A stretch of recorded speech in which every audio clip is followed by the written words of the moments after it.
atau DPPM dengan narasumber Profesor Dr. Mudasir M.Eng PhD dari Gajah Mada.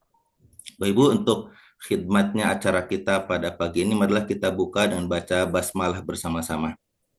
Bismillahirrahmanirrahim.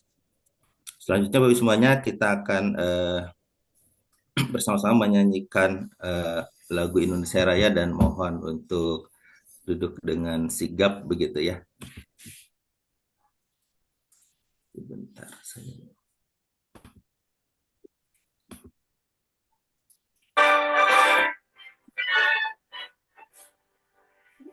Indonesia.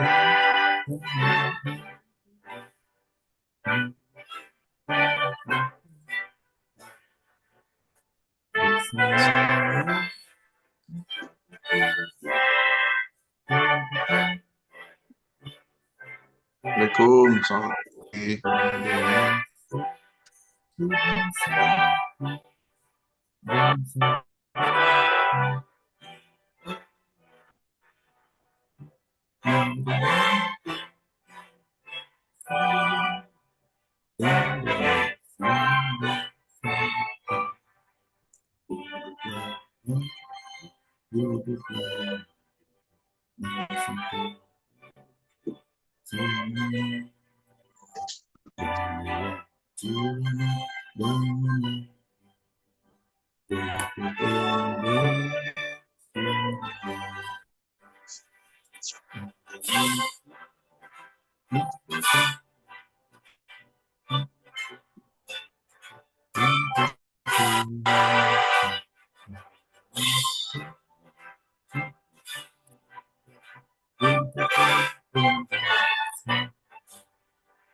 Ya, terima kasih Bapak Ibu semuanya.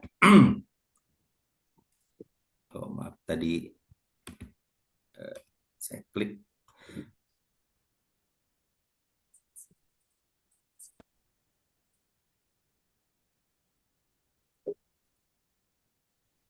Bapak semuanya,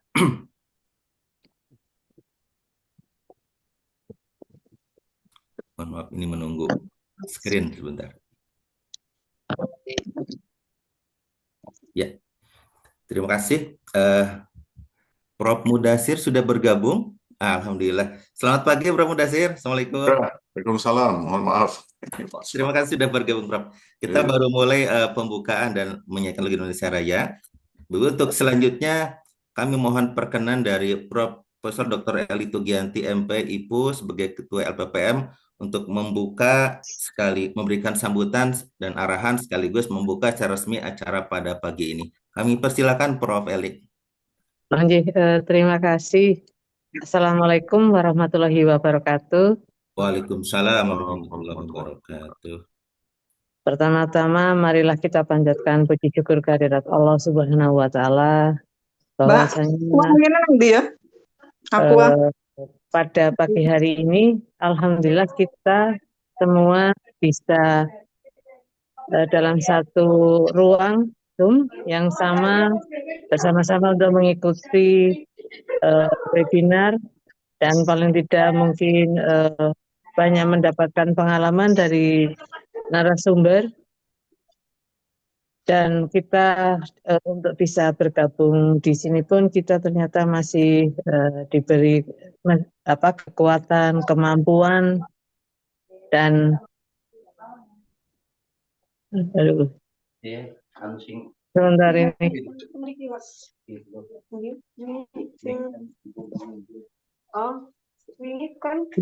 Ini Pak Mukti, kebetulan saya ada di dua Zoom. Ini saya di satu Zoom, yang satunya juga saya sedang memberikan sambutan sebentar. Nggih. Apakah saya diperbolehkan untuk 5 menit setelah itu, nggih? Nggih, matur nuwun. Nggih.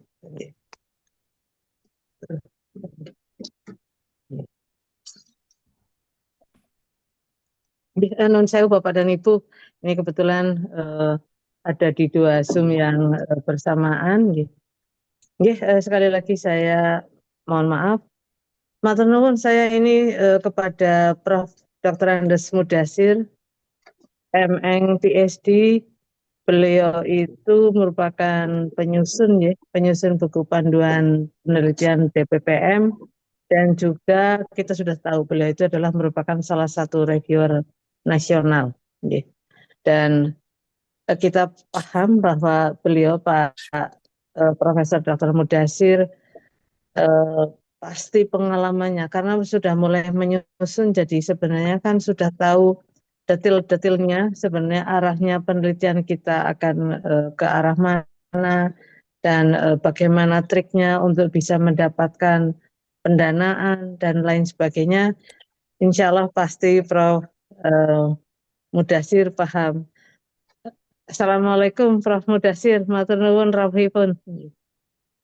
Waalaikumsalam. Sami-sami. Nggih, matur nuwun sangat ya, sudah Sami-sami. menyempatkan waktu nggih.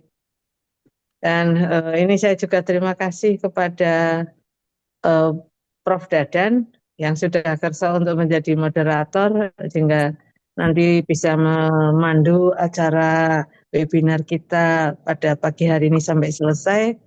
Dan tidak lupa saya juga mengucapkan terima kasih dukungan dari Sekretaris Lembaga, Sekretaris LPPM, Bu Sri Wahyu Handayani, dan juga Ketua Puskor Penelitian, Prof. Iin, dan timnya, Bu Sri Mariani, serta Bapak Ibu, rekan-rekan dosen se-Universitas Jenderal Sudirman yang sudah kerso gabung dalam acara webinar ini.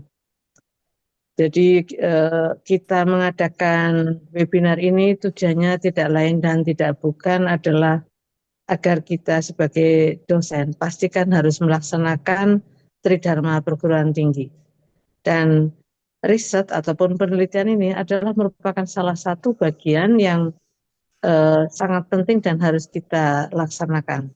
Dan alhamdulillah pemerintah karena sudah menyediakan ada anggaran untuk riset, yaitu melalui DPPM, seyogianya kita pun harus berusaha semaksimal mungkin untuk bisa meraihnya.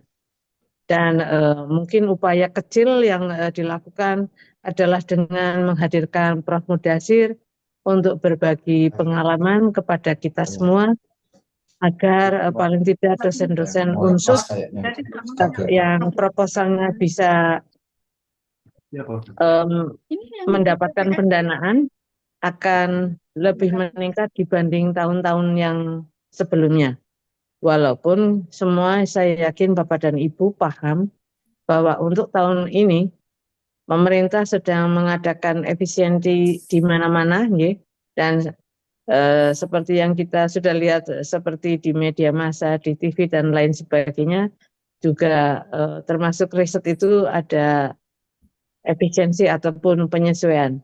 Tapi menurut kami mudah-mudahan ini bukanlah menjadi satu permasalahan yang menjadikan kita untuk berkecil hati, tetapi justru inilah masa atau mungkin waktu yang tepat untuk kita lebih berusaha lebih kuat lagi sehingga bisa mendapatkan pendanaan yang lebih banyak. Dan saya hanya bisa mendoakan semoga nanti apa yang disampaikan oleh Pak Prof. Mudasir bisa dimanfaatkan oleh teman-teman semua untuk bisa menyusun proposal secepat-cepatnya karena waktunya tidak begitu lama karena ada Lebaran. Hanya itu mungkin yang bisa saya sampaikan. Terima kasih sekali lagi Prof. Mudasir atas perkenannya untuk bisa hadir di webinar ini, dan sekaligus saya menyatakan bahwa acara ini kita buka bersama-sama, kita membaca Bismillah bersama-sama untuk sebagai tanda lah bahwa acara webinar ini dibuka. Monggo. Bismillahirrahmanirrahim. Demikian akhirnya saya sudah membuka acara dan waktu saya serahkan sepenuhnya kepada moderator. Injih. Matur suwun. Baik, terima kasih banyak Prof. Eli atas sambutannya dan juga perkenannya untuk membuka acara secara resmi. Bapak Ibu, sebelum kita masuk ke acara inti, mohon berkenan untuk on cam kita akan ada foto bersama dulu, sesi foto untuk dokumentasi acara ini. Kami persilahkan untuk Bu Sri Mariani untuk mengambil foto. Ya, silakan Bapak Ibu dibuka kameranya dengan foto terbaiknya. Senyum Bapak Ibu ada 4 kali nanti satu, sebentar, dua,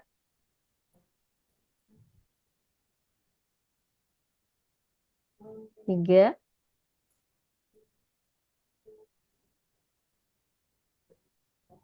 empat. Sudah pada Dan? Ya, terima kasih Bu Sri Mariani.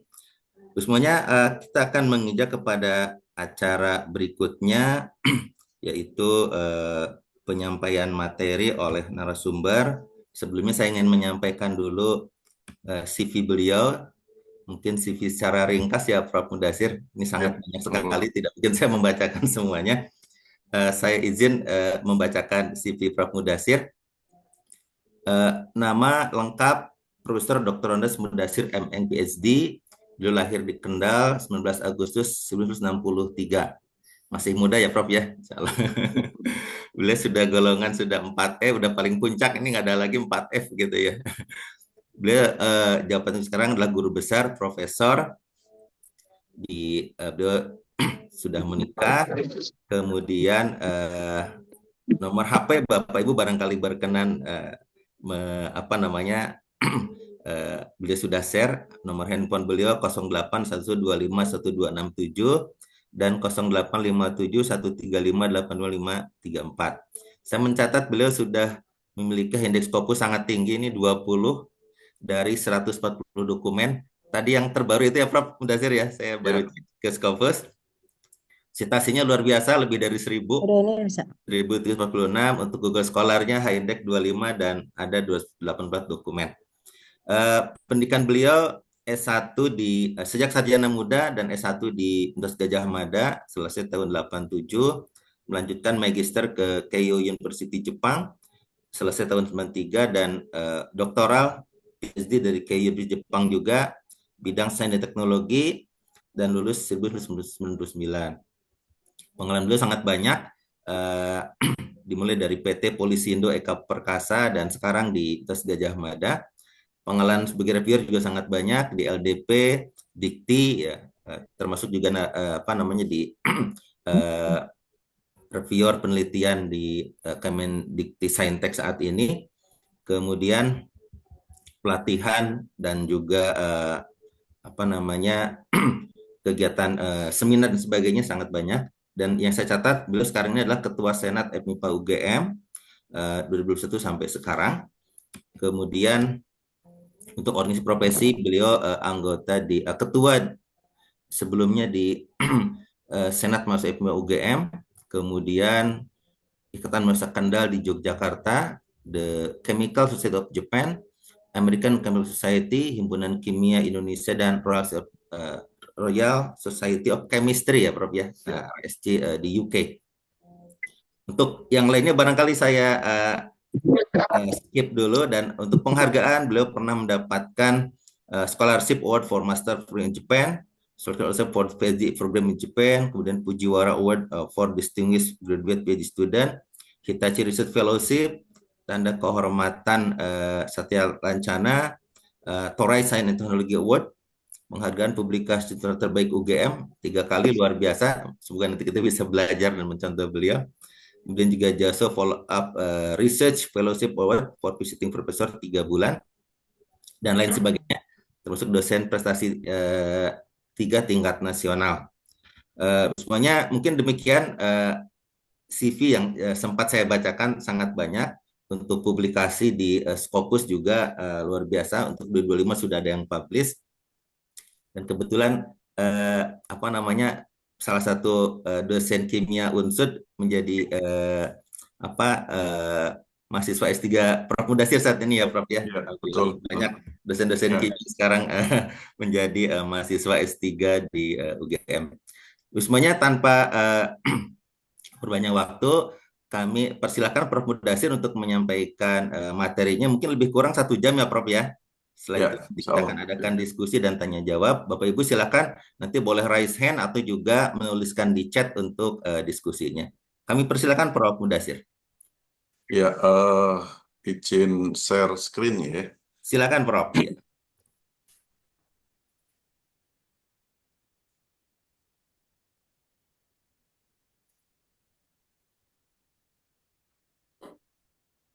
Ya, apakah sudah terlihat?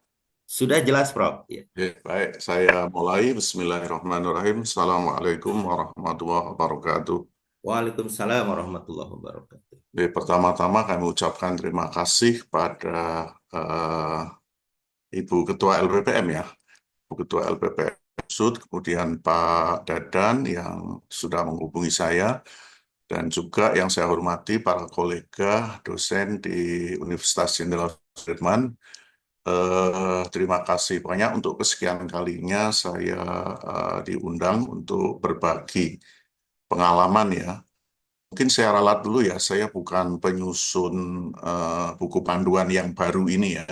Kalau yang lama-lama memang ada banyak terlibat, tapi yang terbaru timnya memang baru-baru ya, timnya baru-baru, jadi tidak cukup terlihat, tapi tidak cukup terlibat, tetapi malah yang terakhir agak banyak terlibat justru di vokasi ya, bersama Prof siapa yang namanya jadi lupa, yang rambutnya suka dicat itu siapa, yang dari unsur dari pertanian. Prof. Toto, Prof. Agung. Toto. Ya, Prof. Toto Agung ya. nah, itu di vokasi itu sering bareng. Baik Bapak Ibu, jadi sebetulnya pagi ini dan siang nanti ada juga sosialisasi yang untuk LLDikti 5 6 itu masuknya nanti siang ya, jadi mungkin bisa nanti diperdalam di sana. Nah, apa yang saya sampaikan kebetulan baru saja rilis kan, ini panduan lainnya kira-kira beberapa hari yang lalu. Sehingga saya coba cermati juga, dan secara umum tidak terlampau banyak berubah dibanding tahun lalu. Yang jelas-jelas terlihat berubah adalah skema yang ditawarkan ya, itu terlihat berubah, dan beberapa besaran untuk skim-skim tertentu itu juga mengalami perubahan ya. Nah, kalau berdasarkan slide pada saat launching, ini adalah program-program yang ditawarkan oleh DPPM, sekarang kembali namanya DPPM ya, atau DP2M Dikti, yaitu ada program penelitian, ada program pengabdian pada masyarakat. Nah, program penelitian itu sendiri ada dibagi 2 kelompok besar ya, penelitian dasar dan penelitian harapan. Penelitian dasar sendiri menjadi rumah dari beberapa penelitian, ada penelitian pasca sarjana, lalu ada penelitian dosen pemula, ada penelitian fundamental. Nah, pasca sarjana ini menaungi 3 skema ya, tesis magister yang tahun lalu kalau tidak salah 35, sekarang naik menjadi 40 juta ya. Kemudian disertasi doktor 60 juta, dan PSU juga 60 juta. Lalu ada penelitian pemula, ada pemula afirmasi, dan ada pemula reguler. Ya.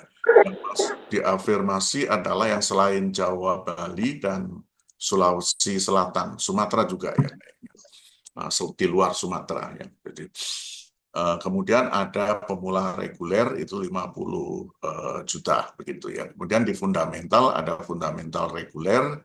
Kemudian kalau namanya penelitian kerjasama dalam negeri dan luar negeri. Nah, tahun ini nampaknya hanya ada PKPT ya, penelitian kerjasama antar perguruan tinggi. Lalu ada katalis, tahun lalu juga masih ada, tahun lalu juga sudah ada katalis. Katalis ini mohon tidak salah artikan bahwa penelitian katalis itu maksudnya membuat katalis, bukan. Ini singkatan saja. Jadi kolaborasi konsorsium minimal di 3 universitas gitu. Nah, di penelitian terapan ada berbasis luaran model. Nah, kalau tahu namanya berbasis luaran purwarupa. Nah, tahun ini diganti dengan prototipe, ya. Jadi sebetulnya sama saja. Nah, kemudian yang sebelah kanan itu yang pengabdian pada masyarakat mungkin tidak perlu saya detailkan karena saya tidak terlalu banyak terlibat di pengabdian pada masyarakat daripada salah, Bapak Ibu. Nah, ini rinciannya nanti saya kira Bapak Ibu bisa cermati sendiri ya. Jadi tadi sama, ini rincian syarat pengusul, lalu durasi, ya. Kemudian luaran penelitian, ya. Kalau penelitian magister ya 1 tahun, kemudian penelitian di cerdas doktor itu bisa multi tahun, begitu juga untuk yang magister menuju doktor sarjana unggul atau PMDSU. Kemudian untuk pemula itu monotahun, ya 1 tahun saja, baik yang afirmasi maupun yang reguler. Kemudian penelitian fundamental itu semuanya bisa multi tahun sampai 3 tahun. Cuma kabar tidak baiknya, kabar buruk itu yang tahun lalu multi tahun itu nampaknya surat edaran tanggal 10 itu sebenarnya di-cut ya, sehingga untuk tahun ini dianggap usulan adalah usulan baru semua, ya gitu. Jadi di surat bersama dengan surat call for proposal itu lalu ada surat yang menyatakan bahwa yang multi tahun itu apa namanya istilahnya semacam di stop ya, lalu diminta mengusulkan usulan baru. Nah, apakah nanti ada prioritas atau tidak? Nih saya belum tahu sampai saat ini. Ini penelitian terapan ya, luaran model. Di sini juga masih tertulis luaran, oh ya prototipe ya, semula namanya purwarupa. Di tahun lalu purwarupa, sekarang menjadi prototipe, lalu ada yang monotahun, ada yang multi tahun. Nah, luarannya yang berbeda, kalau sebelumnya tidak mewajibkan ada laporan visibility study. Nah, kalau sekarang di setiap tahunnya harus ada laporan visibility study. Ini karena digabung dengan vokasi. Ya. Nah, di vokasi itu setahu saya memang sudah mewajibkan ada laporan visibility di setiap tahunnya. Proses seleksi ini indikatornya nanti saya akan lebih detail lagi di bawah ya Bapak Ibu, yang perlu Bapak Ibu perhatikan supaya tidak gugur di penilaian administrasi ya. Jadi yang sebelah kiri dan sebelah kanan itu untuk pengabdian pada masyarakat, sebelah kiri untuk penelitian, tapi substansi. Nah, nanti sebetulnya ada penilaian administrasi, lalu ada penilaian substansi. Nanti di belakang saya lebih detailkan lagi. Nah, ini ketentuan umum, syarat-syarat saya kira juga tidak banyak berbeda dari sebelumnya. Tim pengusul berasal dari perguruan tinggi, tidak dalam status pembinaan, artinya tidak ada sanksi dari PD Dikti.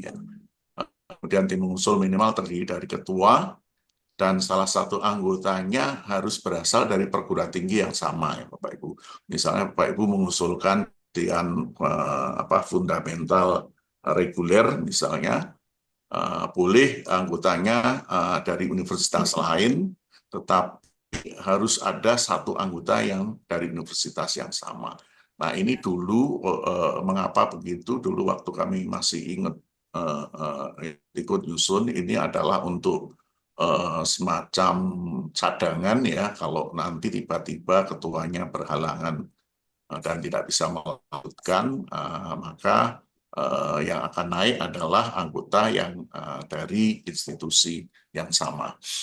Setiap dosen dapat mengusulkan satu usulan penelitian sebagai ketua dan satu sebagai anggota atau dua-duanya sebagai anggota. Ya, ini juga masih sama dengan tahun lalu.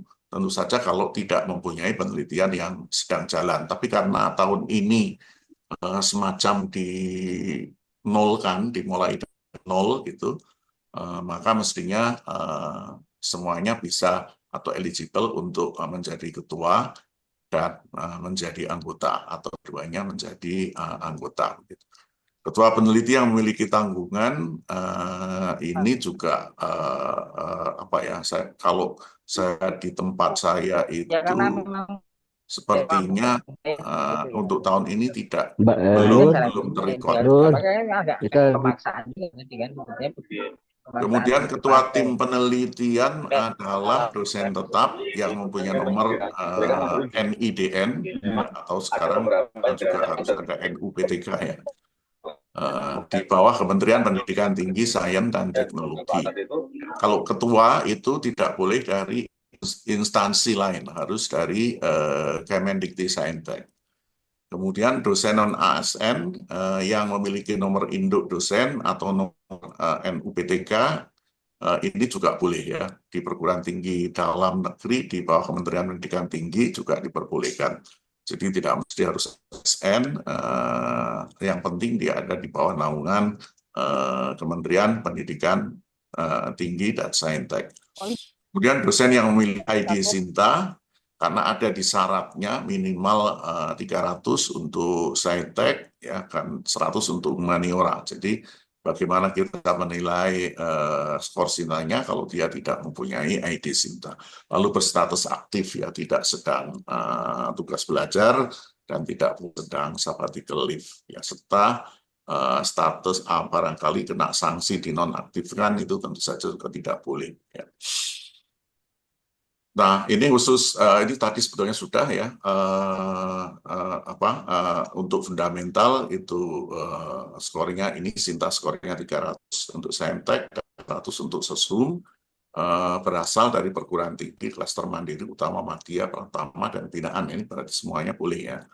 Kemudian untuk kerjasama antar perguruan tinggi untuk tim peneliti ya TPP-nya itu punya skor Sinta 100 untuk Saintek dan 50 untuk Soshum. Karena ini yang akan dibimbing ya istilahnya, kalau boleh saya katakan, sehingga skornya dibuat rendah.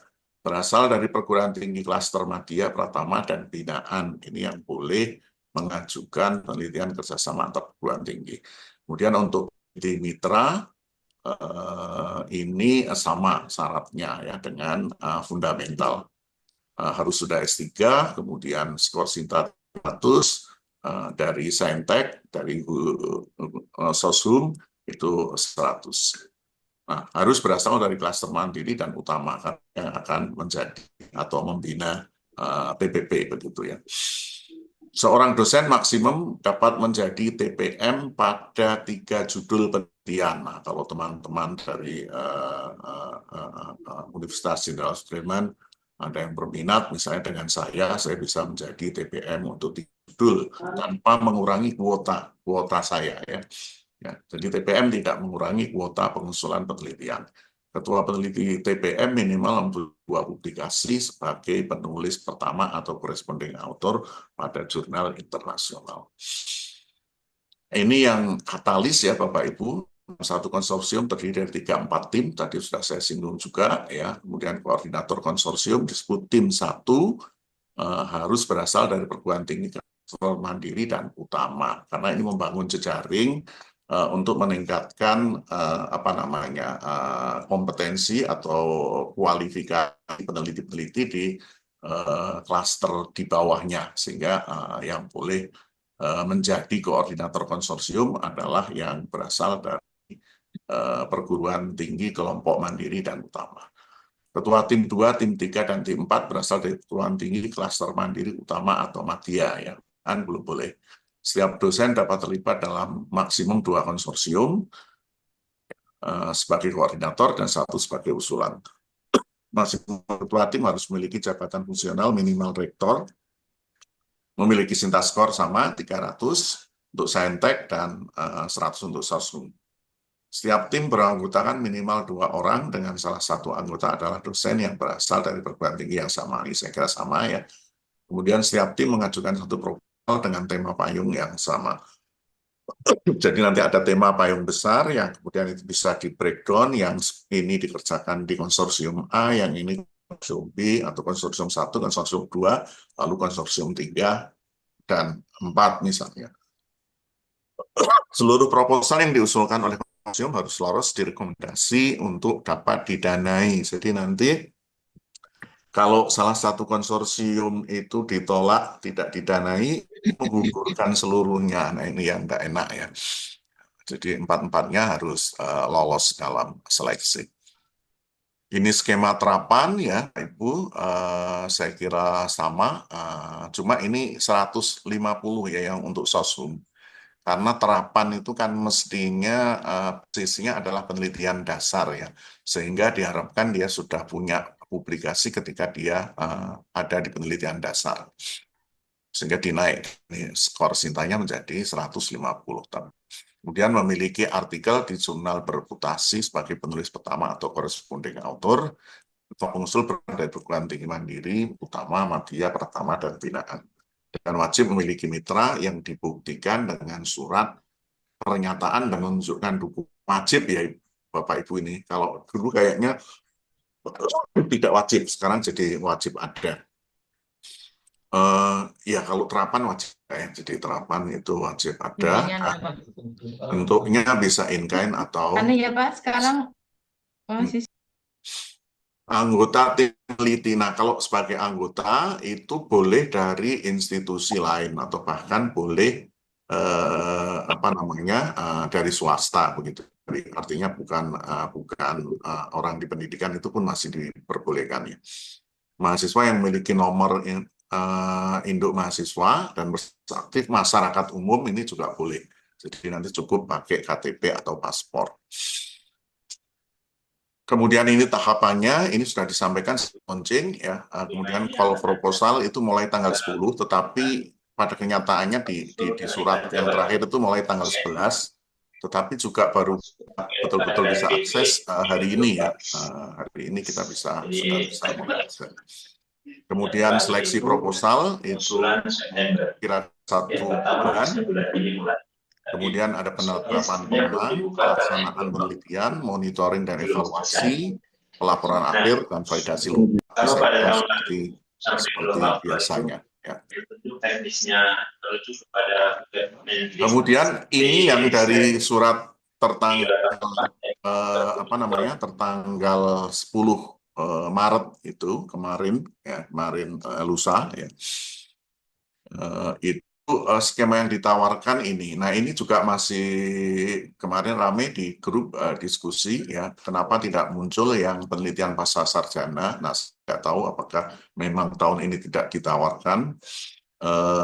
Mungkin nanti pada saat sosialisasi nanti siang bisa ditanyakan ya. Jadi ada bisa penelitian dosen pemula, lalu program magister menuju doktor sarjana unggul PMDSU ini, kemudian penelitian fundamental dan penelitian kolaborasi strategis katalis ini. Untuk terapan itu ada terapan luaran prototipe dan terapan luaran. Untuk program pengabdian ini tidak saya sampaikan ya. Kemudian ini detail masing-masing skemanya mungkin saya lewati saja. Nanti saya lebih fokus pada penilaian dan beberapa tip ya mungkin jadi nanti Bapak Ibu bisa cermati.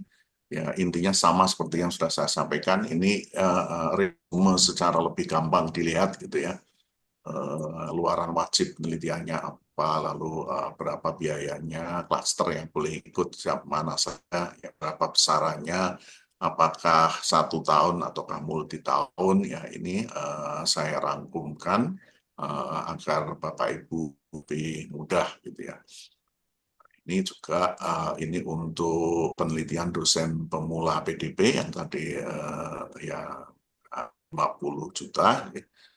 Kemudian ada yang ini tesis magister, tapi tadi belum tahu ya apakah ditawarkan tahun ini atau tidak. Kalau saya cek di laman Bima saya itu memang tidak muncul ya untuk apa namanya, untuk PTM dan PDD.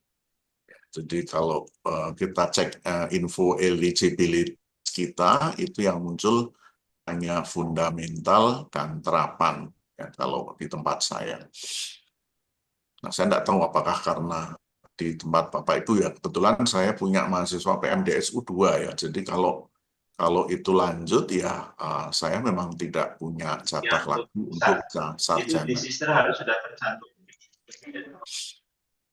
Nah, kemudian ini penelitian doktor ya, 10 juta, lalu ini PMDSU. Nah, PMDSU ini sebetulnya semacam penugasan ya Bapak Ibu, oleh Direktorat SDM yang bekerja sama dengan DPPM. Kemudian penelitian fundamental, ya ini tadi ada macam-macam jenisnya, ada fundamental reguler, kemudian ada PT, dan mestinya pasca sarjana. Kemudian penelitian kerjasama antar PT, ini ada syarat-syaratnya juga. Nah, kemudian yang terakhir ini kolaborasi penelitian strategis, Bapak Ibu. Jadi ini ada sasaran penelitian, lalu ada tim 1 sebagai koordinator, ada tim 2, ada tim 3, ada tim 4. Semuanya mendukung pada satu tema, topik besar ya yang menjadi sasaran. Nah, ini rinciannya, apa yang boleh. Kemudian luaran wajib penelitian per tahunnya, lalu di akhir program itu harus punya luaran salah satu di antara ini, Bapak Ibu, karena ini atau ya, paten sederhana, atau PVT granted, atau DTST granted, atau desain industri granted, atau geografis. Ya. Ini yang tahun lalu tidak dicantumkan, tahun ini dicantumkan. Kemudian penelitian terapan, ini saya kira masih sama ya, luarannya prototipe dan luaran model. Yang prototipe bisa sampai 500 juta. Nah, kemudian yang prototipe ada yang tahun, ada yang multi tahun. Kalau yang multi tahun nanti di setiap tahunnya harus ada juga studi fisiknya yang diujikan di di laboratorium, lalu diujikan di masyarakat atau di industri, dan nanti yang terakhir ada kelayakan pemasarannya. Nah, ini besaran pendanaan kalau saya rangkum itu seperti ini. Nah, yang saya hijau itu masih tanda tanya ya, apakah ditawarkan atau tidak. Sebetulnya sangat sayang ya, karena ini sebetulnya program yang sangat membantu mahasiswa pasca sarjana, terutama S2 dan S3. Kemudian ini komponen-komponen yang boleh dimasukkan di dalam anggaran, ya, biaya belanja bahan, biaya pengumpulan data, biaya analisis data, biaya sewa peralatan, biaya pelaporan hasil penelitian, dan luaran wajib. Nah, ini misalnya untuk publikasi. Kalau tahun lalu ini luaran sebagai biaya publikasi artikel itu 10% dari pendanaan maksimal setiap skema. Ya. Nah, kalau bisa dibuat seperti itu. Jadi kalau Bapak Ibu mengusulkan 110 juta, ya APC-nya maksimal hanya 15 juta gitu. Bisa jadi tombok ya Bapak Ibu, karena kalau untuk yang berbayar atau open access itu yang di jurnal-jurnal bagus bisa sampai 30 jutaan ya. Kalau yang tadi disinggung oleh Pak Dadan, publikasi saya yang baru terbit itu yang dosen Unsud ya, itu alhamdulillah itu terbit juga, dan itu murah, itu ada karena ada korting geopolitik ya, kita hanya bayar 45% dari yang seharusnya 1.000 sekian dolar. Ya, alhamdulillah walaupun sebetulnya apa namanya dari sisi keunikan penelitiannya sebetulnya ya tidak terlalu unik, tetapi ya kadang-kadang nasib baik. Ya. Nah, ini Bapak Ibu yang mungkin nanti perlu dicermati ya Bapak Ibu, karena dari pengalaman 2 tahun belakangan ini saya mereview, itu lebih dari 50% itu berguguran di penilaian administrasi Bapak Ibu. Ya. Yang kadang-kadang bagi kami sendiri juga menyakitkan ya, karena mungkin sepele gitu ya, sepele, tidak substansial begitu, tapi terpaksa harus digugurkan karena itu bagian dari seleksi. Nah, apa saja yang diseleksi untuk PDP itu kesesuaian isi perbagian, jumlah kata perbagian, model penulisan citasi, dan penulisan daftar pustaka. Jadi harus lengkap ada ya perbagian-bagiannya. PDP sama ya, kemudian PTM ditambah lampiran surat keterangan tugas, surat tugas mahasiswa bimbingan.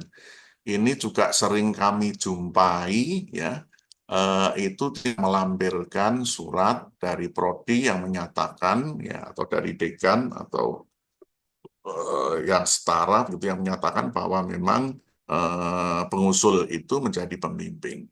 Banyak juga yang tidak memasukkan mahasiswa yang dibimbing. Ini juga banyak kita jumpai, Pak Ibu. Jadi mengajukan PTM, PDD, tapi mahasiswanya malah tidak masuk. Ya. Kemudian untuk intinya 3 hal itu ya, Bapak Ibu, kesesuaian isi perbagian, jumlah kata perbagian. Nah ini juga ini ya, agak mati ya, apa namanya? Banyak yang bergelimpangan di sini juga gitu ya, termasuk jumlah kata kunci ya. Jumlah kata kunci itu ternyata kalau kita cermati di template itu memang isikan 5 kata kunci yang disahkan oleh titik koma. Nah, itu ya. Karena kita sudah sering biasa buat, gitu biasanya kalau kata kunci itu ya, maksimum sekian. Nah ternyata pada proposal DP2M ini atau DPPM ini tidak begitu, harus 5 ya. Dan 5 itu harus dipisahkan oleh titik koma. Ya. Kadang-kadang dengan koma pun tidak diloloskan, ya. Karena harus titik koma. Nah, jadi inilah Bapak Ibu kadang-kadang menjadi reviewer itu ya makan hati juga gitu ya. Padahal substansinya bagus, tetapi apa namanya ternyata tidak bisa lolos. Termasuk cara sitasi ya Bapak Ibu. Cara sitasi itu menggunakan angka ya, jadi penomoran bukan nama pengarang tahun. Dan mohon juga berhati-hati tidak di-mix ya, karena mungkin tadinya menggunakan nama pengarang tahun, lalu yang diminta itu nomor, menggantinya susah, lalu di belakang nama tahun itu dikasih nomor. Nah ini juga bikin reviewernya pusing ya. Jadi ini jadi mohon yang nama tahun dihapus diganti dengan penomoran. Nah, sementara ini bentuk format penomorannya masih apa ya, ada semacam keringanan ya, apakah di subscribe ataukah di bawah square kotak itu. Nah, kalau saya menyarankan di dalam kotak ya, di dalam kurung kotak, nomornya di tengah. Kemudian indikator penilaian substansi. Nah, ini penilaian substansinya Bapak Ibu, ada rekam jejak yang relevan. Ya, kalau Bapak Ibu rekam jejaknya cukup bagus, itu sebetulnya juga sudah apa namanya, sudah menyumbang nilai yang relatif banyak ya. Kalau untuk penelitian pemula atau penelitian dosen pemula itu rekam jejak tidak terlampau diberi tinggi ya, jadi 3 2 ya. Jadi ini kan cuman berapa ini? 8 saja ya.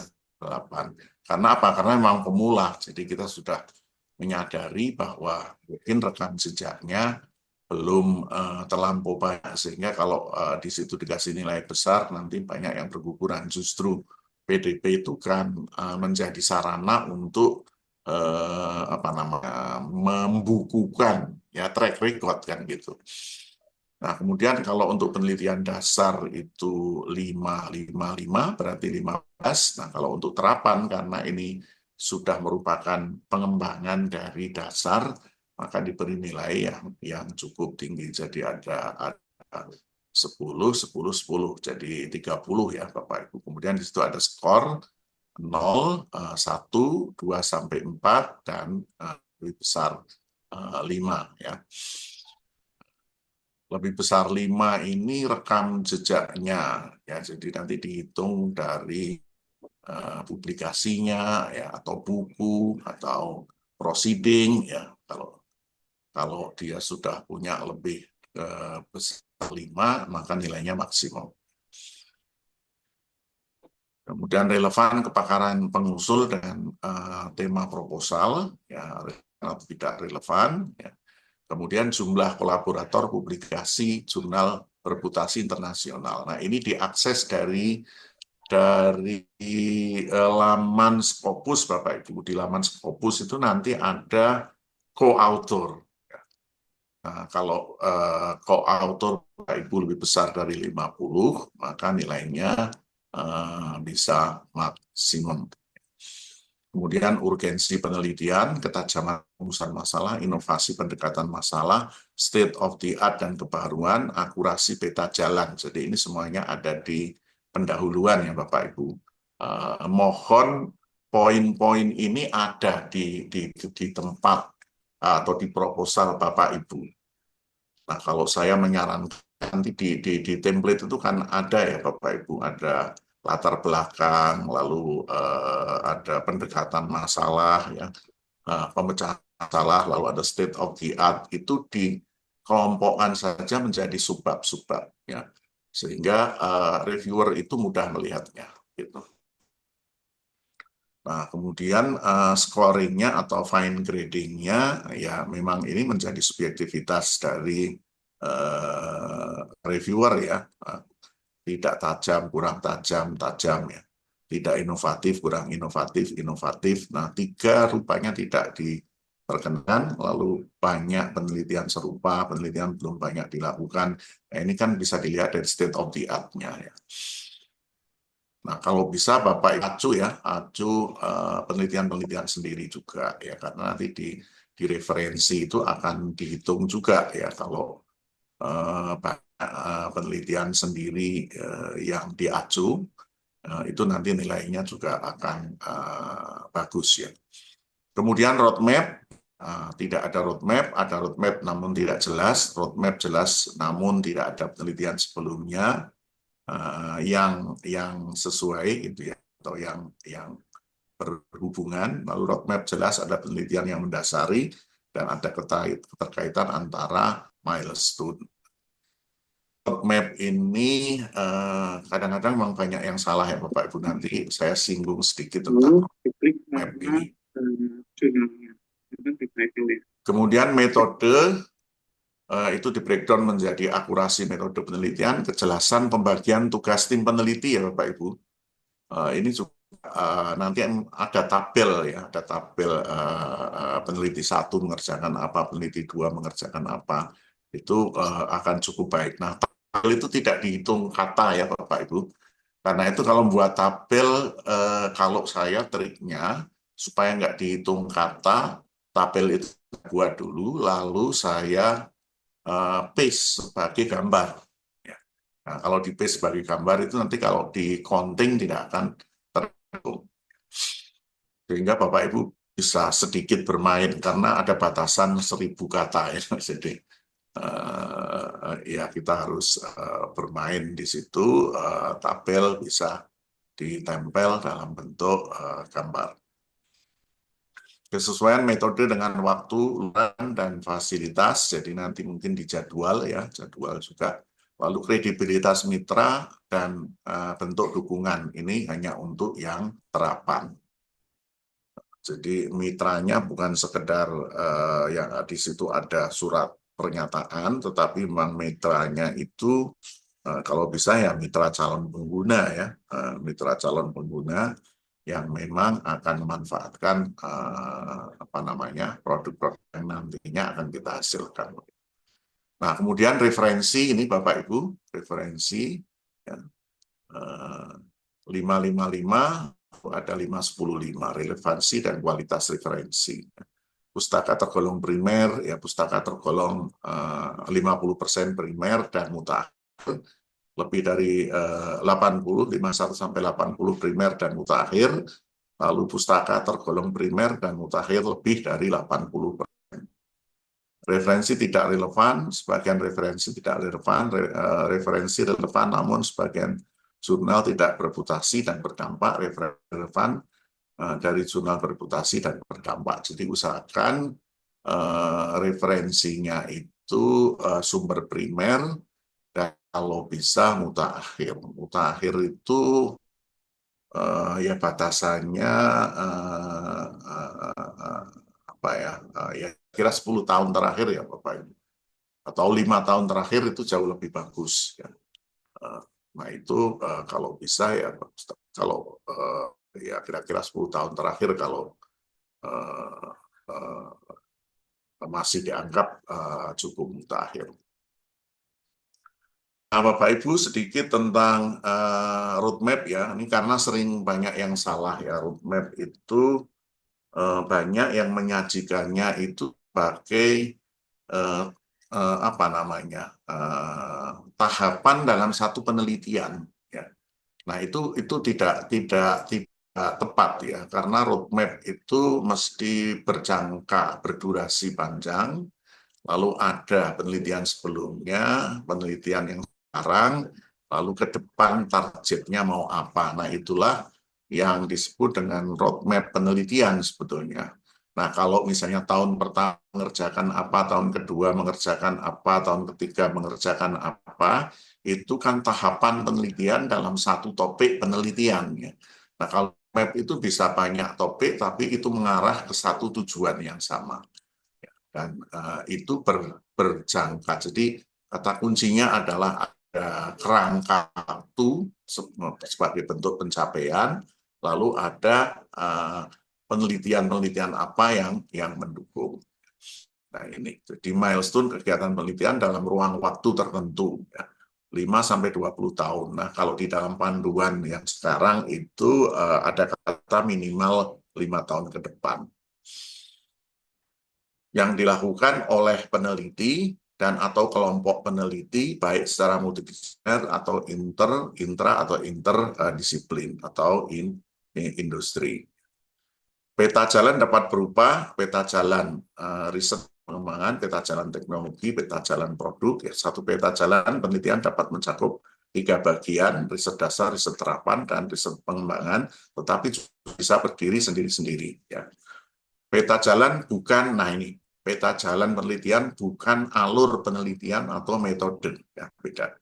Nah, di dalam proposal kita di metode itu kan diminta ada alur penelitian yang akan kita kerjakan itu apa saja ya, misalnya mulai dari sampling, karakterisasi, lalu ada pengukuran, lalu ada analisis data. Nah itu adalah alur penelitian, bukan peta jalan. Nah, kalau peta jalan itu lebih singkat. Nah, ini banyak sekali yang salah memaknai ini, ya, sehingga nilai di peta jalan kemungkinan tidak bisa maksimal. Ya. Ada tapi tidak jelas, atau ada tapi tidak sesuai.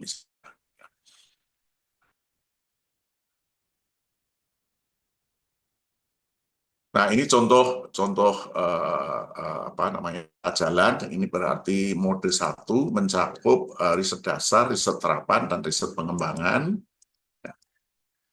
Kemudian bisa juga sampai mulai dari riset terapan, lalu sampai ke pengembangan, ya tergantung ya. Nah, kemudian ini juga sama ya. Kemudian juga ada tipe-tipe ini berarti dia hanya main di riset dasar ya. Setelah riset dasar lalu diberikan kepada kelompok lain yang misalnya di terapan. Dan ada juga nanti yang mengembangkan pada riset pengembangannya. Nah, yang mana yang mau dipilih, monggo ya Bapak Ibu. Yang penting intinya ada tahun, ada apa yang dikerjakan gitu ya. Nah, ini misalnya contoh saya dari kimia ya, pengembangan metode analisis dan deteksi cemaran pangan misalnya. Nah, ini saya buat di 2020, maka di sini saya beri garis 2020, lalu apa saja yang sudah dikerjakan, goal-nya apa, ya. Goal besarnya adalah misalnya fabrikasi produksi kit untuk deteksi cemaran pangan. Nah, ini lalu tahapan-tahapan apa saja yang perlu dikerjakan. Nah, karena ini 2020, berarti saya di 2020-2005 ini saya mengerjakan ini. Aplikasi metode analisis kontaminan logam berat dalam seafood, ya, analisis cemaran non-logam dalam produk pangan misalnya. Nah, ya, berarti nanti penelitian, kalau saya pakai roadmap ini, ya penelitian yang saya ajukan ya yang ada kaitannya dengan ini. Ya, Bapak. Nah, kemudian ini contoh masih ketahanan pangan, tapi ya karena saya orang kimia ya, dari sudut kimianya ya, ini misalnya apa ini pupuk ya, pupuk ramah lingkungan, pupuk slow release misalnya, ya targetnya adalah fabrikasi produksi humus sintetis pupuk tanah ramah lingkungan, slow release nutrien. Nah, lalu bidang apa saja yang harus digeluti. Ya, jadi sebaiknya ada yang sudah dilakukan apa, saat ini mengerjakan apa, dan itu sesuai dengan proposal yang diusulkan ya. Lalu ke depan apa yang akan dikerjakan. Nanomaterial ini misalnya, ya, jadi ini ada past, ada future, ya, ini berarti kita sekarang sedang di sini. Kalau 2005 ya nanti di sini 2005 ya Bapak Ibu. Berarti sudah geser ke sini mestinya, ya, future-nya, ya, jadi future. Nah, itu terkait dengan apa namanya peta jalan ya yang kadang-kadang sering salah. Nah, kemudian ini beberapa poin yang perlu Bapak Ibu cermati ya. Pertama judul. Judul itu di dalam dibatasi 20 kata. Jadi mohon Bapak Ibu membuat judul tidak lebih dari 20 kata. Ya. 20 kata ya Bapak Ibu, kata bukan. Kemudian usahakan singkat, ya, jelas, ya, sedikit bombastis, ya, Bapak Ibu. Itu kalau saya ya sedikit bombastis itu artinya apa namanya ya, gini, Bapak, bikin proposal untuk dapat dana itu berbeda dengan proposal untuk misalnya mahasiswa S2 atau mahasiswa S3. Mahasiswa S2, S3 itu kan yang ditonjolkan aspek ilmiahnya, ya betul-betul ilmiahnya. Nah, kalau di proposal untuk meraih dana itu harus Bapak Ibu kombinasi antara ilmiah dan kegunaannya itu apa, aplikasinya itu apa. Nah, karena itu kaitkan isu-isu yang hangat tentang lingkungan, sampah, dan pencemaran, ya misalnya kesehatan, energi, ya, alam, kalian tambang yang melimpah di Indonesia dan sejenisnya. Nah, maka munculkan kalau bisa gambaran aplikasinya. Nah, kalau saya orang kimia, misalnya sintesis sintesis senyawa apa sebagai kandidat anti kanker yang murah. Nah, itu kan agak bombastis ya. Walaupun di situ masih kandidat ya. Jadi sebetulnya yang saya kerjakan itu lebih banyak ke sintesis, tetapi orang punya gambaran sintesis ini nanti akan kalau berhasil akan diuji cobakan sebagai kandidat anti kanker yang murah karena bahan dasarnya misalnya apa namanya dari bahan alam yang melimpah misalnya. Jadi reviewer itu membaca sudah langsung tahu, oh ini dia maksudnya mau sintesis ini dan Nggak bisa kegunaannya nanti untuk download. ini, seterusnya ya. Kemudian ringkasan itu 30 kata, 300 Pak, Bapak Ibu, mohon maaf 300. Mohon jangan lebih ya Bapak Ibu, karena tahun lalu itu tidak ada toleransi sekali, ya, tidak ada toleransi sama sekali. Begitu juga dengan judul itu juga tidak ada toleransi. Kalau lebih dari 300 kata ya mohon maaf terpaksa dianggap tidak sesuai dengan panduan gitu ya. Ikuti format yang diangkat, terutama jumlah kata, mencakup secara global semua isi proposal ya. Jadi ada sedikit latar belakangnya, lalu mengapa perlunya analisis penelitian ini ya. Lalu apa namanya, penelitian yang akan dikerjakan apa ya, apa yang mau ditawarkan gitu, lalu bagaimana pentahapannya secara global ya. Lalu di akhir itu sebutkan TKT dan kemungkinan luar yang akan diperoleh. Usahakan semua permintaan skema terjawab dalam abstrak ya, terutama outputnya, terutama hasilnya. Kemudian di akhir abstrak, ini kalau saya ya Bapak Ibu, di akhir abstrak itu berikan janji-janji yang baik ya, yang hebat ya. Misalnya jika penelitian ini berhasil, penelitian ini merupakan penelitian terobosan yang memanfaatkan apa ya, dari yang tidak berharga menjadi berharga dan menghasilkan produk yang berharga sehingga kemungkinan untuk bisa dipatenkan atau publikasi sangat terbuka gitu ya, misalnya seperti itu. Lalu kata kunci harus 5 kata atau frasa. Jadi boleh frasa ya Pak Ibu. Jadi misalnya 2 kata atau 3 kata yang penting belum dipisahkan oleh titik koma, itu dianggap sebagai satu kata kunci. Ya. Memisahkannya dengan titik koma. Pendahuluan ya, ini untuk penelitian dasar 1000 kata, untuk terapan 1.500 kata. Nah, memuat latar belakang rumusan permasalahan yang diteliti, jadi nanti dibuat saja subjudul Bapak Ibu.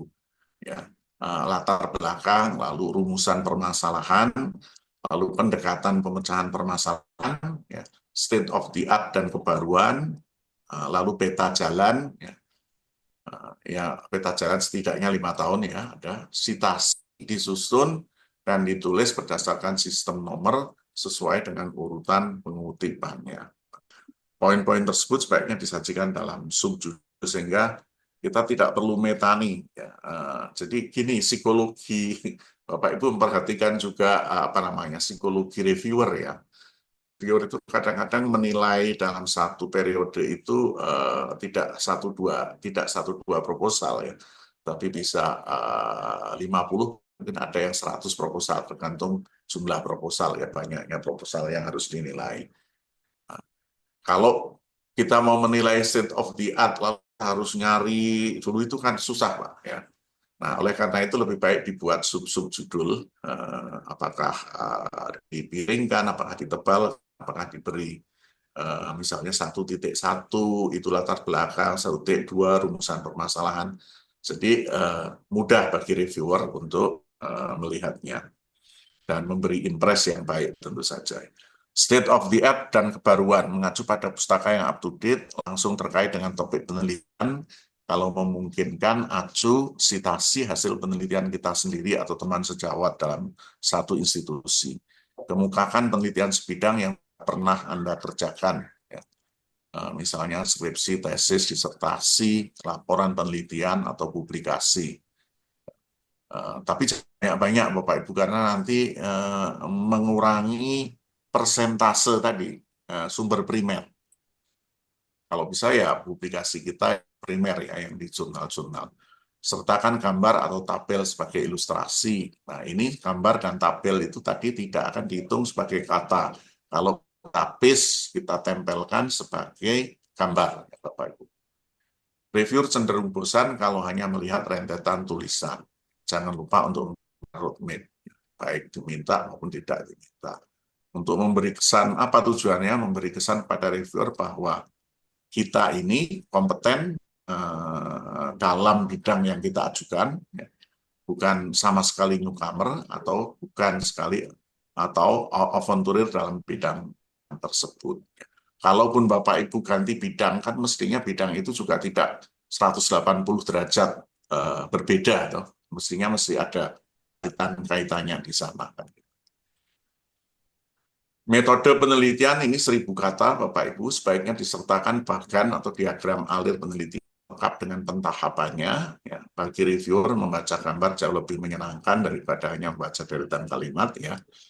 Pentahapan penelitian disinkronkan dengan poin-poin permasalahan, ini dijadwal ya nanti, dan tujuan penelitian yang dimaksudkan untuk menjawab permasalahan dan tujuan penelitian. Ada benang merah antara tujuan, pendekatan masalah, ya, kemudian metode penelitian dan hasil yang akan dicapai. Prosedur, ini kalau saya terlalu global, ya, terkesan kita belum tahu sebetulnya apa yang mau kita kerjakan, tapi jangan juga terlampau detail, misalnya sampai kepada sekian gram, ya, dilarutkan dalam sekian mili, ya. Sangat detail ya, seperti petunjuk praktikum itu kurang baik ya, karena kesannya ini pengulangan saja gitu ya. Jika memungkinkan, berikan pula gambaran data yang akan diperoleh ya Bapak Ibu, contoh tabel amatan serta cara evaluasinya, atau bisa juga diberikan tabel indikator capaian. Tahapan ini menghasilkan apa, tahapan ini menghasilkan apa. Kemudian hasil yang diharapkan, usahakan luaran yang diharapkan dari program penelitian terkait muncul dalam subjudul ini. Misalnya HAKI atau HKI, publikasi, produk, metode, teknik, kaidah baru, materi ajar, prototipe, karya seni, dan lain. Ya. Hendaknya semua tujuan terjawab dalam luaran penelitian. Ya. Jadi permasalahan yang kita kemukakan di depan, di pendahuluan, hendaknya terjawab. Jadwal penelitian dan biaya penelitian. Jadwal penelitian disusun berdasarkan pelaksanaan penelitian. Kalau kita sudah ada diagram tahapannya, maka mestinya jadwal itu mengacu ke sana. Ya. Mungkin bisa sedikit lebih rinci dibanding tahapannya, tetapi jangan menyimpang dari sana. Biaya wajar dan mengikuti aturan masing-masing program, misalnya SPK dan SPU. Jangan biaya dihabiskan untuk perjalanan meskipun penelitian lapangan. Harga bahan sesuaikan dengan harga supplier. Jangan asal cocok jumlah akhirnya. Ya, jadi kadang-kadang kan reviewer kan sebidang ya, kadang-kadang paham betul masa ini harganya segini gitu ya. Jadi, personalia, jangan asal comot anggota peneliti. Track record peneliti menjadi salah satu pertimbangan visibilitas usulan penelitian. Sebaiknya cari anggota peneliti yang punya track record yang terkait langsung dengan penelitian yang diusulkan. Nah, ini masuk pada penilaian visibility sebetulnya. Nah, di metode itu nanti ada personalia kan. Nah, personalianya akan dicek kira-kira mendukung enggak terhadap ketercapaian penelitiannya. Nah, kadang-kadang kan karena dibatasi tadi ya, kita bingung cari anggota. Nah, ini. Tapi ya, mohon diusahakan kalau bisa anggotanya ya ada kaitannya. Nah, kalau Bapak Ibu dari pertanian, misalnya bisa juga ya terpaksanya ngambil misalnya orang statistik itu kan masih bisa ya. Nanti tinggal di tugasnya tugasnya apa ya? Tugasnya misalnya analisis statistik kan ya boleh ya. Nah, jadi begitu. Jadi kalaupun agak berbeda, tapi beda masih ada kaitannya. Jadi saya kira itu yang bisa saya sampaikan. Sekali lagi saya tekankan karena untuk bisa sampai ke substansi itu Bapak Ibu mesti lolos administrasi. Nah, mohon administrasinya juga diperhatikan karena substansi yang bagus menjadi sia-sia kalau kemudian kita gugur di substansi. Nah, di substansi itu adalah jumlah kata, cara sitasi, ya. Kemudian tadi kata kunci, nah itu menjadi poin-poin penting. Ngaten Bapak Ibu, sementara saya akhiri. Terima kasih atas perhatiannya. Monggo nanti kalau ada diskusi kami persilahkan. Kalau bisa menjawab ya saya jawab. Tetapi kalau saya tidak tahu ya nanti ditanyakan nanti sore kalau baik. Ya, Prof. Terima Ya. kasih Pak Dadan. Ya, terima kasih Prof. Mudasir atas sharingnya. Mohon maaf ini video saya agak error. Nah, tadi Bapak Ibu semuanya sudah kita dengarkan bersama penjelasan sangat jelas dan luar biasa dari Prof. Mudasir ya terkait dengan jenis-jenis penelitian yang ditawarkan tahun ini. Ada penelitian dasar dan juga terapan dan skema-skemanya. Lalu beliau juga menjelaskan tentang roadmap yang sangat bermanfaat sekali, Prof. Memang banyak peneliti yang belum tahu cara membuat roadmap yang baik.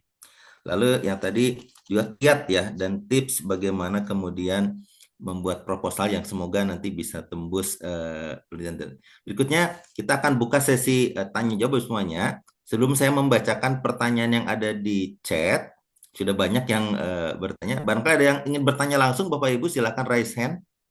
Kalau ada yang ingin langsung bertanya ke Prof. Mudasir.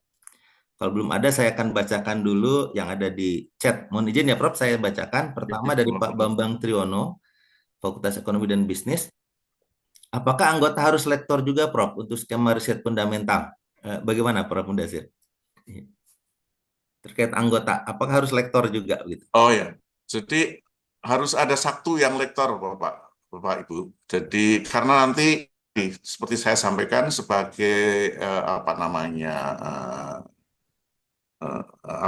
reserve gitu, sebagai reserve kalau nanti berhalangan, kalau dia nggak lektor kan tidak bisa jadi ketua. Nah, jadi harus ada satu. Tapi kalau anggotanya misalnya 4, satu harus ada yang lektor begitu. Iya. Ya. Terima kasih, Prof. Berarti ini menjawab juga pertanyaan dari Ibu Nuriani Bintarsari ya, bahwa anggota peneliti ya harus ada satu yang lektor. Kalau sisanya boleh asisten ahli ya, Prof. Berarti boleh, ya. boleh. Nah, ya, baik. Bahkan belum punya jabatan pun boleh. Betul. Pak Dadan boleh nyambung, Pak Dadan? Silakan Bu Sri, mangga. Ya. Ini terkait tadi kan lektor harus ada salah satu begitu supaya nanti kalau yang ketuanya tidak memenuhi bisa ada penggantinya. Terkait Sintas skor bagaimana, Prof? Apa harus sama juga berarti harus ada yang 300 juga? Sintas skor mungkin harus ya, mungkin tidak harus. Oh, tidak harus. Oke. Ya. Jelas ya, Bu ya. Baik. Idealnya barangkali mungkin memenuhi, Bu Sri. Ya, idealnya begitu kalau ada. Tapi kalau tidak ada ya terpaksa mungkin. Semoga ketua penelitinya sehat terus ya, Prof. Nah, itu. Baik, berikutnya dari Bu Prof. Nuraini. Prof. Mudasir, untuk proposal tesis dan disertasi sekarang masuk kota yang 2 proposal ya, Prof? Nah, ini Satu tadi ketua, 1 anggota ya. iya, mengusulkannya saya nggak tahu ya tahun ini ya, tapi nggak jelas disebutkan sih. Kalau tahun lalu jelas disebutkan, boleh mengusulkan lebih dari 2 proposal, tapi yang didanai 2 proposal. Kalau dulu jelas disebut begitu. Nah, kalau yang tahun ini surat Pak Direktur itu malah nggak muncul itu yang PTM PDD kan, yang muncul hanya PM. Nah, ini yang juga jadi pertanyaan teman-teman, apakah memang tahun ini tidak ada skema itu? Nanti bisa ditanyakan nanti siang. Ya, baik. Berikutnya dari Pak Daniel Joko Wahyono. Prof, mohon saran dan pertimbangan untuk skim katalis sebagai berikut. 1, bagaimana prosedur pendaftaran minat untuk tim pengusul? Itu yang pertama. Yang kedua, apakah ketua tim pengusul juga diperhitungkan untuk 2 proposal? Nah, ini mungkin nih, Prof. Kalau tahun lalu kan tidak dihitung ya. Nah, sekarang apakah juga diperhitungkan sebagai satu ketua satu anggota atau pengusul katalis dan tim di luar perhitungan 2 proposal tersebut? Demikian, Prof. 2 pertanyaan. Iya, iya, ini juga saya tidak bisa menjawab dengan tegas ya. Apakah diperhitungkan? Mestinya tidak diperhitungkan sebagai kuota. Ya, jadi mestinya tidak diperhitungkan sebagai kuota. Jadi ketua tim. Untuk prosedurnya bagaimana, Prof? Prosedur pendaftar, jadi agak beda. Kalau ini kan nanti kita daftar dulu, memasukkan dulu, baru kemudian kalau memenuhi, baru diminta submit proposal lengkapnya gitu. Tentunya sudah ada koordinasi dengan konsorsium ya, Prof. Ya, betul, betul. Harus sudah koordinasi. Baik, demikian Pak Daniel jelas semoga ya. Jadi nanti sebagai yang disampaikan Prof. Mudasir, nanti Bapak bisa masuk ke akun Bima-nya, lalu nanti ada minat program kolaborasi penelitian. Nanti di sana Betul, betul, ya. nanti roadmap dan sebagainya harus dibicarakan dengan konsorsiumnya. Demikian ya, Prof. Gitu ya. Iya, iya. Baik, terima kasih Prof. Untuk yang kuota barangkali kita menunggu kabar Hmm. baiknya. Semoga tidak termasuk dua proposal ya, Prof. Harusnya ya. tidak termasuk. Ya, jadi Ya. mendaftar lalu menyatakan minat, lalu ada roadmap bersamanya. Betul. Roadmap bersamanya itu kalau dianggap solid gitu ya, artinya memang betul ya, nanti akan diminta untuk kemudian melengkapi proposalnya. Baik. Ya. Berikutnya Prof, ada dari Ibu Sri Maryani ini. Apakah ada bidang prioritas untuk penelitian tahun dulu ini yang mengacu pada asta-cita pemerintah RI sekarang dari Pak Presiden Prabowo? Bagaimana Prof? Ya, itu sengaja nggak saya tampilkan ya. Sebetulnya waktu launching itu sudah sebentar saya cari ya. Waktu launching itu sudah disampaikan ya.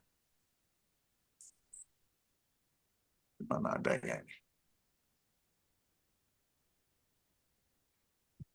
Iya, tentu saja mengacu ke sana, tetapi sebenarnya tidak terlalu jauh beda juga ya.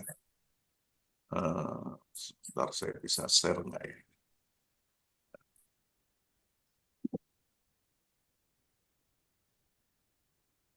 Ini Bapak Ibu, Ya.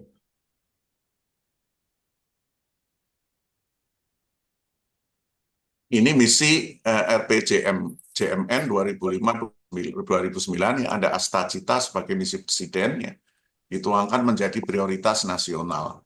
Jadi satu, memperkokoh ideologi, dua, memantapkan sistem pertahanan keamanan, tiga, melanjutkan pengembangan infrastruktur, memperkuat pembangunan sumber daya manusia, melanjutkan hilirisasi, membangun dari desa. Ini mungkin untuk PKM ya, memperkuat politik hukum, memperkuat penyelarasan kehidupan yang harmonis. Nah, saya kira kan bisa masuk di asta cita 8 atau asta cita 3 ya. Infrastruktur lapangan kerja berkualitas, mendorong mengembangkan industri kreatif, mengembangkan agro, tim industri, dan seterusnya ya Bapak Ibu. Saya kira Bapak Ibu cukup pandai ya untuk bisa mengkait-kaitkan ini. Misalnya 5 juga, yaitu melanjutkan hilirisasi dan mengembangkan industri basis sumber daya alam untuk meningkatkan nilai tambah di dalam negeri. Nah, itu juga sangat mungkin untuk kita kaitkan dengan proposal kita di bidang apapun, saya kira bisa ya. Kalau orang kemudian ini tanya kan riset berbasis masalah ya. Jadi diharapkan riset-riset itu menjawab tantangan yang ada. Tapi memang sebaiknya karena ini menjadi prioritas nasional, maka sebaiknya ada juga baiknya Bapak Ibu kaitkan dengan kira-kira ini mendukung asta yang berapa ya. Tidak harus satu, tapi juga bisa 2, 3, atau 2, 4, 5 misalnya begitu. Saya kira gitu Pak. Berarti di pendahuluan ya Prof ya kita. Ini di pendahuluan waktu launching. Baik. Terima kasih Prof. Berikutnya izin bertanya Prof dari Bu Indah Nur Aini. Untuk anggota penelitian fundamental reguler jumlahnya berapa gitu Prof? Mungkin maksimalnya ya anggotanya Prof. Saya lupa ya ini berapa, tapi rasanya yang dibatasi cuma minimal rasanya. Minimal ya Prof. Ya. Minimal 2 kalau enggak salah. Iya. Pokoknya kalau disubmit itu apa namanya ditolak. Nah, itu berarti sudah memenuhi ya Prof ya. Sudah lebih ya. Iya. Baik. Terima kasih Kalau Prof. tidak ada anggota jelas ditolak. Betul. Berikutnya dari Ibu Sri Lestari.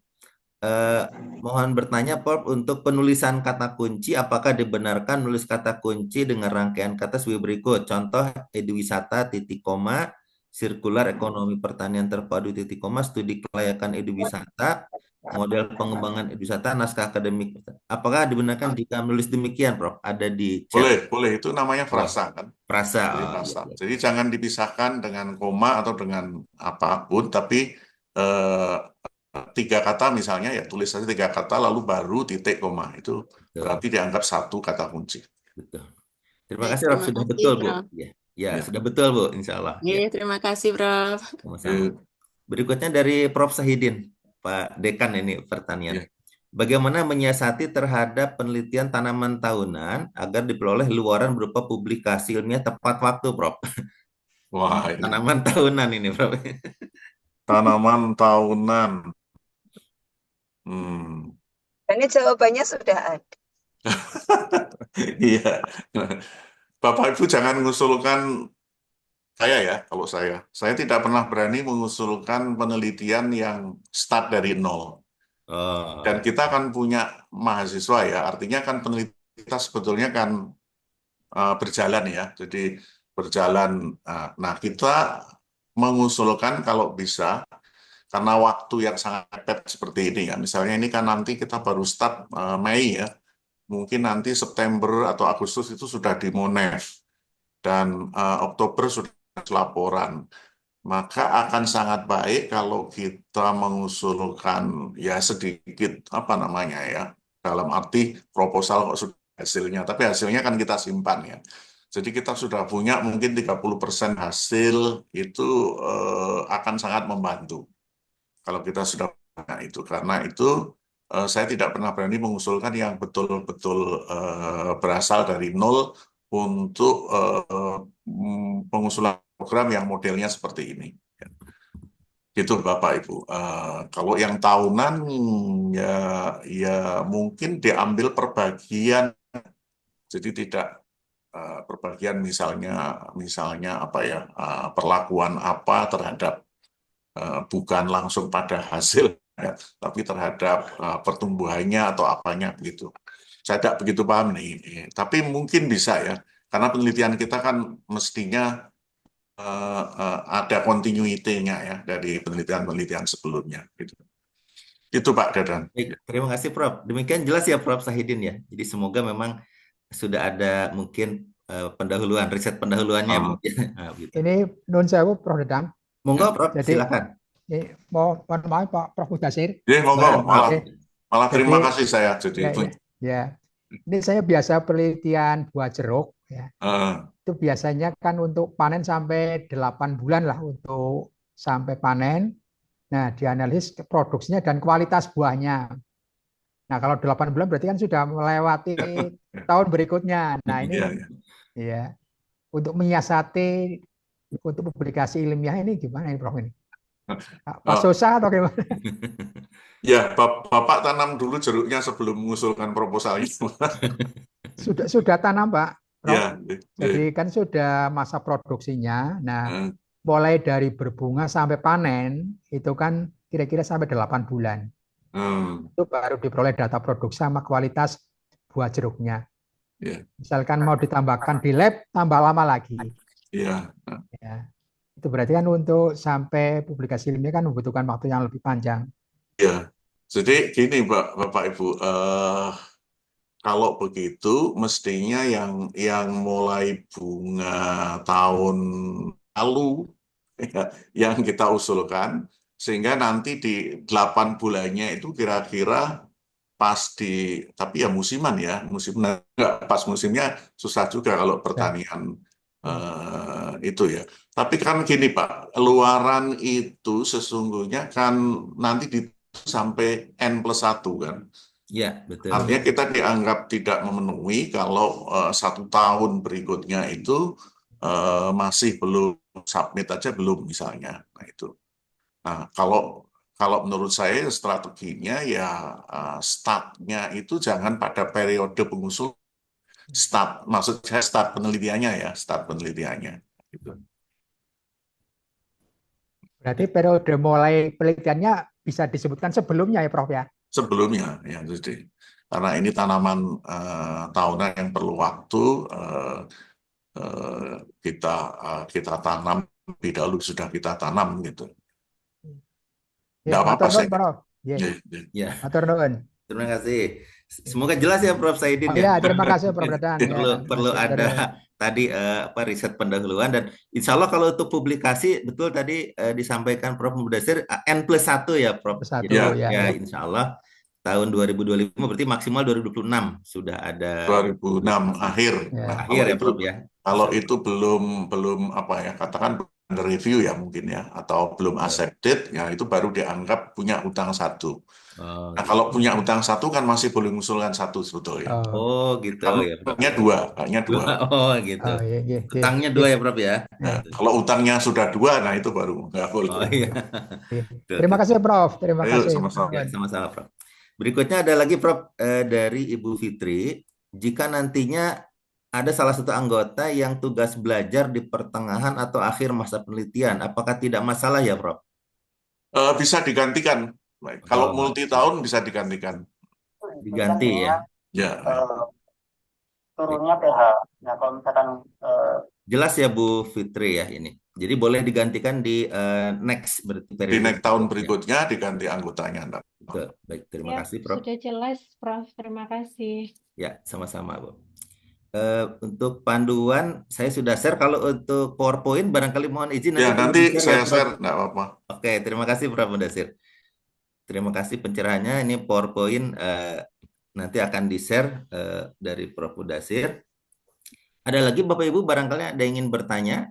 Saya raise hand Pak Dadan. Silakan Bu, silakan. Ya, izin bertanya lagi Prof. Mudasir. Ya. Sebetulnya titipan pertanyaan begitu. Ya. Karena kan di tahun kemarin itu memang settingnya monotahun begitu ya Prof. Ya.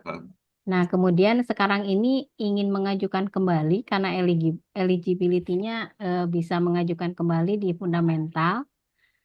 Bagaimana dengan judulnya? Apakah tetap dengan judul yang sama di tahun seperti tahun kemarin? Apa ada perbedaan? Karena ini lanjutan dari tahun kemarin begitu, yang memang settingnya hanya monotahun tahun kemarin begitu. Itu Iya. pertanyaannya begitu. Iya, baik, terima kasih Bu. Kalau kebetulan kan tahun lalu kalau yang dari akademik memang disetting monotahun semua ya. Nah, yang kasihan yang vokasi itu masih multi tahun dan sudah ada kelayakan untuk kelanjutan sebetulnya. Itu akhirnya dipotong jadi monotahun semua. Nah, apakah judulnya sama atau tidak? Kalau saya menyarankan ya tidak persis sama. Nah, tetapi kan bagian dari lanjutannya ya. Jadi sehingga tidak persis tahun lalu. Khawatirnya nanti kalau masuk Ibu kan nanti di bidang yang sama ya. Khawatirnya masuk reviewer yang sama, nanti langsung loh ini tahun lalu sudah diusulkan kan gitu. Nah, nanti dianggap sebagai duplikasi usulan ya. Nah, jadi mungkin ada yang diubah di mananya lah begitu. Ibu pasti lebih paham gitu. Terima kasih Prof. Cukup. Sudah jelas. Mungkin Pak Dadan. Monggo silakan Prof. Juni, silakan. Selamat siang Prof. Mudasir. Selamat Saya siang, Mbak. menanyakan terkait dengan luaran Prof. Jadi misalnya saya sudah menjanjikan luaran nantinya di jurnal Q1. Tetapi kemudian dalam prosesnya kok ya susah sekali tembus gitu. Sudah diusahakan gitu. Kalau kemudian bergeser diterimanya misalnya di Q3 atau Q2 itu termasuk tidak memenuhi luaran atau bagaimana Prof? Terima kasih. Ya. Baik Pak, kalau di penelitian itu sebetulnya tidak demikian ya aku.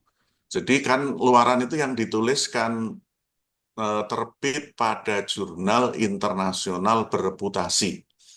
Ya, jadi tidak mensyaratkan harus Q1, Q2, Q3, bahkan Q4 pun boleh. Yang penting dia di jurnal bereputasi. Sehingga itu tidak dianggap hutang kalau itu sudah terpenuhi. Nah, mungkin skim lain beda Pak. Seperti kalau misalnya di WCP atau di apa ya, kalau janjinya itu ya harus Q1, itu ada yang begitu. Tapi kalau untuk di penelitian tidak Pak. Jadi kerangkanya kan hanya jurnal internasional bereputasi. Dan itu definisinya kan yang penting punya SCR 0,1 kan. Ya. Kemudian terindeks Scopus SCR 0,1 itu boleh Pak. Jadi sudah dianggap memenuhi. Baik, terima kasih, Prof. Baik. Kecuali kalau di luaran itu di state harus Q1 ya. Iya. Tapi kayaknya nggak ada yang di state harus Q1. Yang ada adalah jurnal internasional berputasi. Baik, terima kasih. Prof. Juni sudah jelas ya, insya Allah. Berarti janjinya yang terlalu tinggi ya, Prof. Juni ya.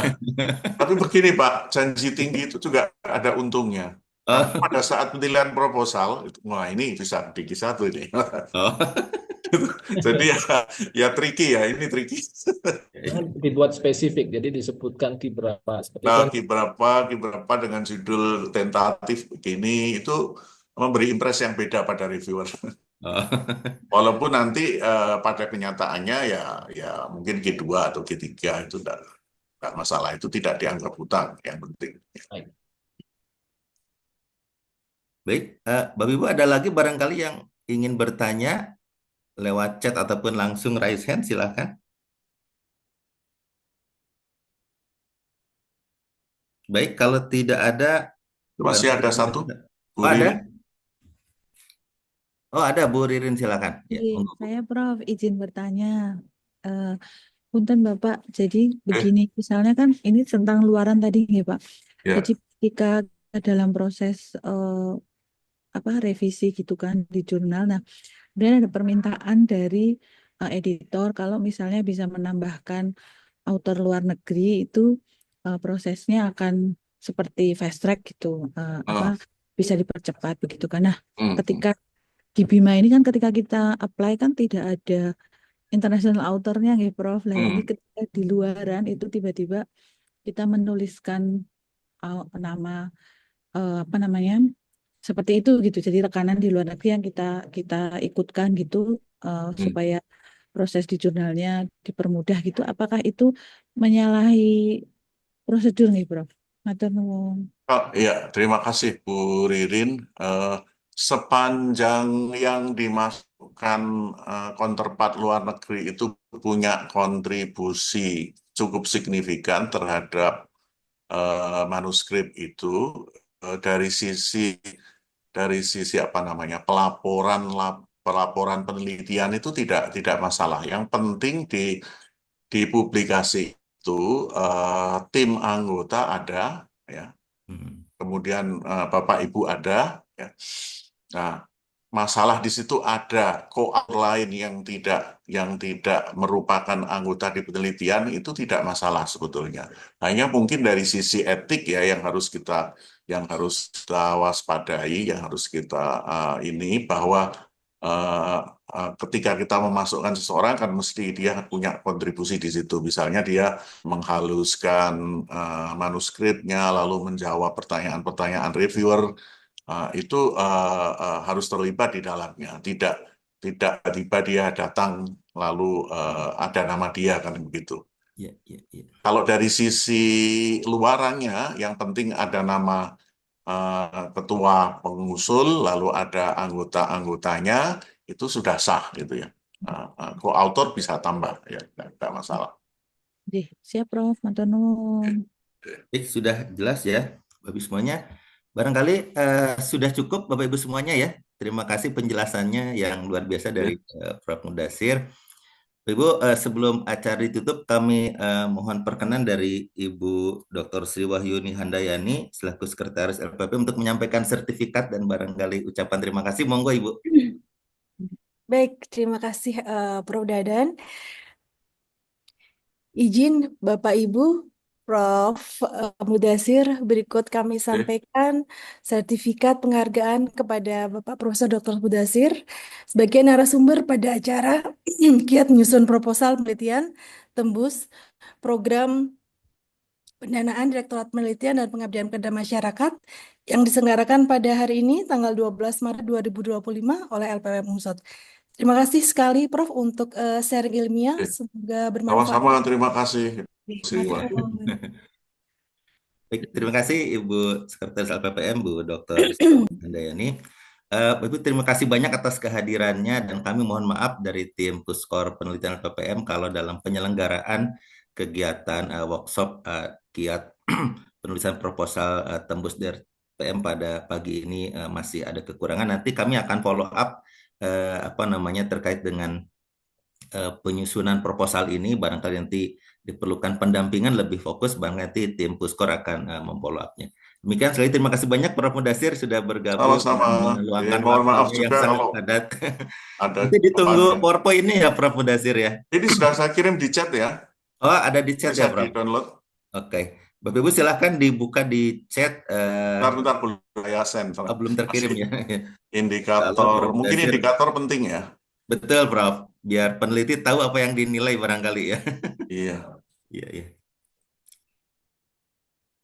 Sekali lagi terima kasih banyak Bapak Ibu semuanya, khususnya kepada Ketua LPPM, Prof. Eli, Sekretaris LPPM, Bu Dr. Siwai Handayani, Bapak Ibu semuanya, para dekan juga yang berkenan hadir tadi, Ketua LP3M, kemudian juga Bapak Ibu semuanya dari setiap fakultas. Sebenarnya sudah hadir 140 orang tadi Prof. lebih. Nah, sekarang agak berkurang. Semoga Unsud tahun ini akan lebih banyak proposal yang dinilai oleh DRPM ya Prof. Terima kasih banyak. Demikian Bu semuanya, silakan. Sudah saya kirim ya Pak, itu 3. Sudah Prof, terima kasih. Indikator penilaian substantif dan penilaian administrasi. Ada 3 yang di-share oleh Prof. Mudasir. Pertama penilaian administrasi, kedua indikator penilaian substansi, dan yang ketiga PowerPoint panduan penelitian. Insya Allah ini sangat bermanfaat bagi kami semuanya Prof. Terima kasih banyak Prof. Sama-sama. Maaf. Jangan bosan-bosan untuk sharing lagi dengan siap. Terima kasih. Termasuk kalau ada yang mau PKPT atau. Oh iya, alhamdulillah. Ya Prof. Nanti kita semoga akan di follow up. Terima kasih banyak Prof. Kami tutup acara pada siang ini. Alhamdulillah sudah hampir jam 11 lebih 5 menit. Semoga bermanfaat. Akhirul kalam. Assalamualaikum warahmatullahi wabarakatuh. Waalaikumsalam. Terima kasih. Terima kasih Pak Mudasir. Terima kasih Prof. Pak Berta tahun segitu juga.